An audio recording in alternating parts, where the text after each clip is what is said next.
par rapport à d'autres conflits concomitants. Aujourd'hui, Israël revendique la menace iranienne, qui serait imminente. Le problème, c'est que moi j'ai à l'esprit également le discours de Vladimir Poutine pour justifier sa guerre préventive contre l'Ukraine.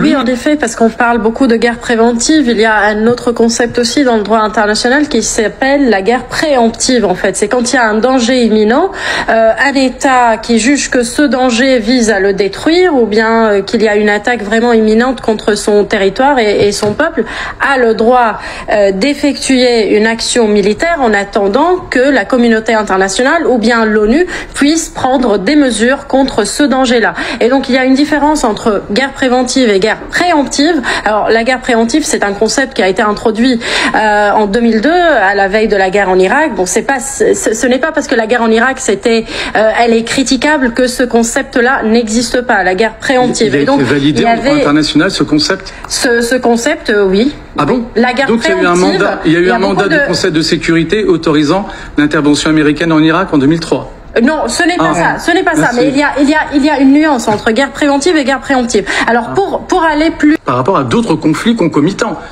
Aujourd'hui, Israël revendique la menace iranienne, qui serait imminente. Le problème, c'est que moi j'ai à l'esprit également le discours de Vladimir Poutine pour justifier sa guerre préventive contre l'Ukraine. Alors lui était allé jusqu'à parler de régime nazi, et bon, c'était délirant bien sûr, mais il avait à l'esprit, on le sait tous, que stratégiquement ce qu'il percevait comme une menace, c'était l'adhésion de l'Ukraine à l'OTAN. Donc vous voyez bien que si on entre dans ce jeu, dans ce type de raisonnement, c'est la guerre permanente possible et reconnue au plus puissant en fait. Et c'est la loi du plus fort qui serait établie à la place de quoi? La loi internationale, le droit international. Après, il y a ces appels à la retenue quand même. Une fois à 7 heures, bilan provisoire. Mais les destructions dans ce village ou cette banlieue de Tel Aviv au sud sont massives quand même.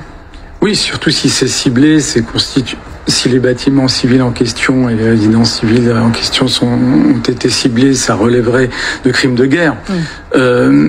Après, la notion de civilisation de l'abri ou des abris, ça me dépasse un peu. Je pense aux habitants de Dresde ou de Londres durant la Deuxième Guerre mondiale qui étaient dans des abris, dans les caves en question. Il y a eu des dizaines de milliers de morts.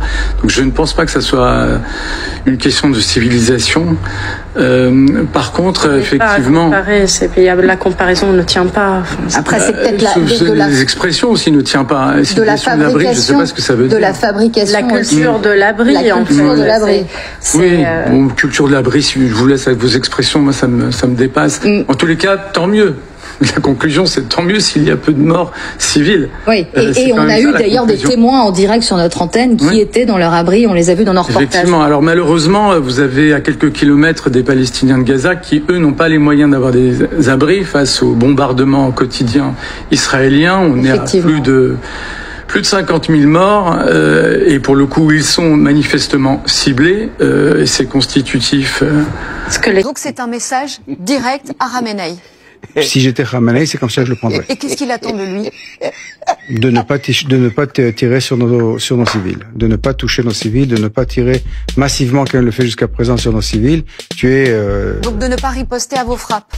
Non, riposter, oui, mais il y a ce qu'on appelle de bonne guerre. Riposter contre les militaires, contre des cibles militaires. Mais vous, aujourd'hui, vous avez mené des frappes israéliennes contre la télévision d'État. Effectivement, c'est la télévision. On va regarder justement ce que ça a donné. Allons-y.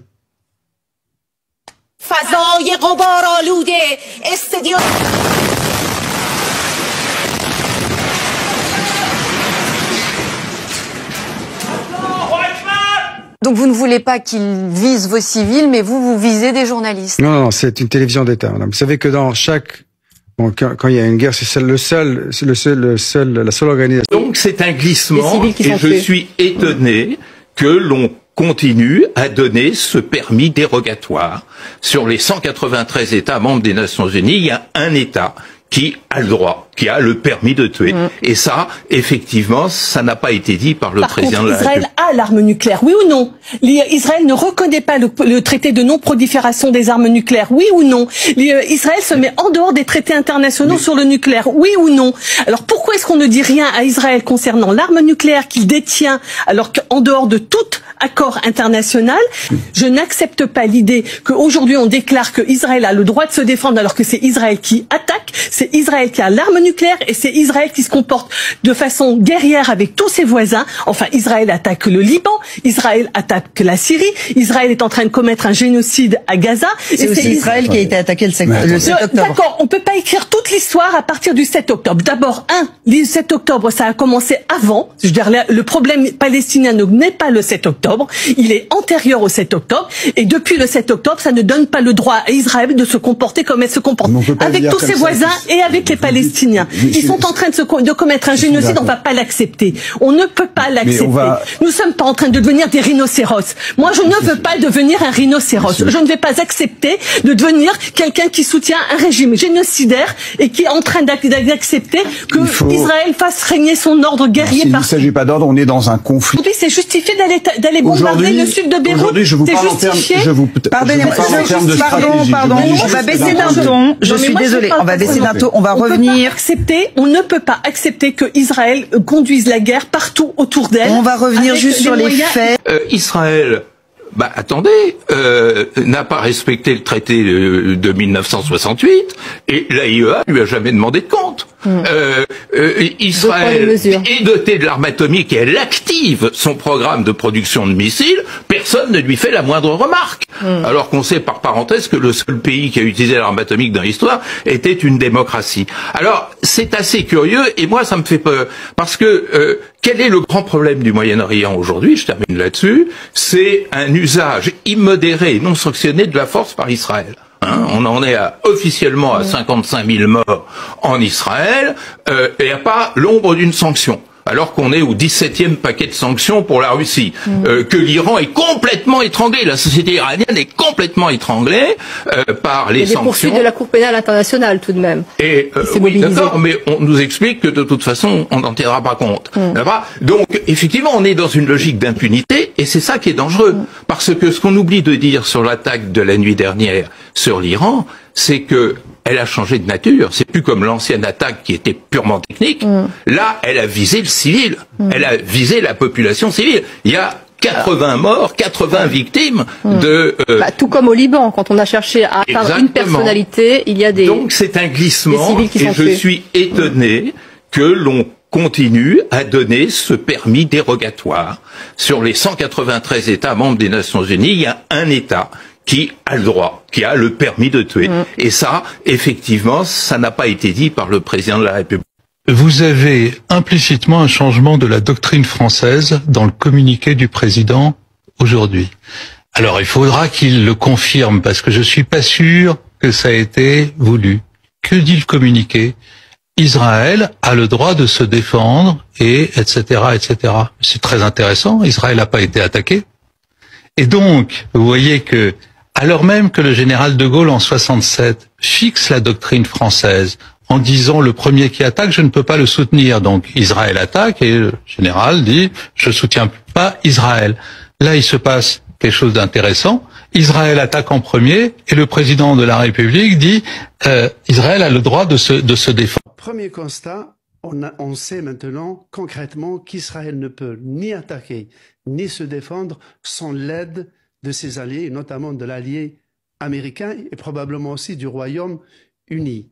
Jusqu'ici, on disait qu'Israël était une puissance nucléaire, balistique, cyber et qu'elle pouvait mener une guerre à peu près avec une très grande part d'autonomie. Premier point. Deuxième point, le territoire israélien n'est plus sanctuarisé.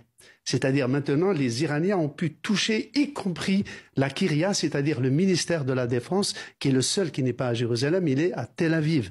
Mais aussi des bases militaires ont été touchées. Ça veut dire la sanctuarisation, qui jusqu'ici en Israël était un tabou énorme, puisque jusqu'ici, Israël a mené ses guerres sur le territoire de l'ennemi.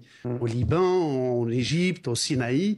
Là, il reçoit des missiles dans sa propre dans la capitale économique et politique. Troisième élément, pourquoi cette dépendance? Parce que pour la première fois depuis la guerre du Kippour, depuis 1973, Israël affronte un véritable État. Jusqu'ici, l'armée israélienne, toute puissante, n'a guerroyé que contre des milices palestiniennes ou libanaises ou houthis.